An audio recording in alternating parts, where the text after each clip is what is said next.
అటు ఇటుగా 2 వారాలు సీఎం రేవంత్ రెడ్డి సారు రాష్ట్రంలోకించి బయటికి పోయి ఓ వారం పాటు దావోస్లో తిరిగిండు, మళ్ళో వారం పాటు అమెరికాలో తిరిగిండు. విదేశీ పర్యటనల సారుంటే రాష్ట్రంలో పండుగలు, పబ్బాలు, జాతరలు, ఓట్ల బరువు అంతా తతిమ లీడర్లు ఎత్తుకుర్రు. ఇక అట్లా 2 వారాల దాకా బయటికి పోయిన సీఎం సారు టూర్ ఒడిచింది కదా.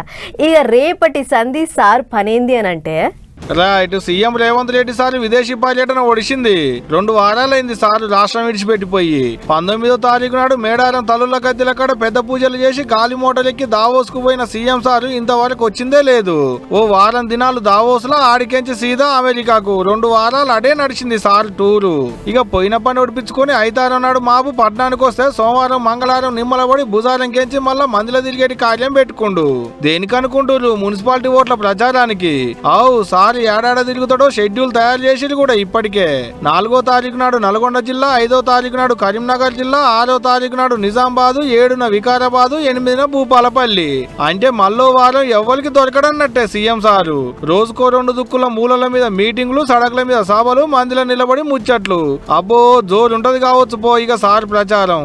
8వ తారీఖు నాడు పొద్దుకెటాళ్లకు ప్రచారం ఓడిస్తే 11వ తారీఖు నాడు ఓట్లు పడతాయి. 13వ తారీఖు నాడు పడ్డ ఓట్ల లెక్కింపు కార్యం నడుస్తుంది. ఇటు మున్సిపాలిటీ ఓట్లు దగ్గర పడుతున్నాయి. అలా 3 పార్టీల లీడర్ల ప్రచారం జోరు చిన్నగా లేదు మున్సిపాలిటీలల్లా. చూడాల మరి ఎవరెవరి ప్రచారాలు ఏ తరీకలు నడుస్తున్నాయో, పబ్లిక్ ఎవరికెల్లా మొగ్గు చూపెడతారో అనేటిదిగా.